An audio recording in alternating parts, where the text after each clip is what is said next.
Hi everyone, in front of me I've got ZTE Blade A36 and let me share with you how to check for the software updates on this device.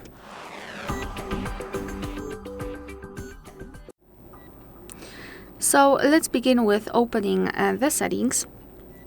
And before we will proceed, before I'll show you where to go, make sure that you've got the internet connection because it is required. And simply for checking, you can use Wi-Fi or mobile network. However, if you will decide to download the update, I highly recommend switching to the Wi-Fi because the update packages are quite large. And thanks to using Wi-Fi, you can simply avoid some charges. So let's scroll all the way down in the settings and go to System, and here tap on System Update.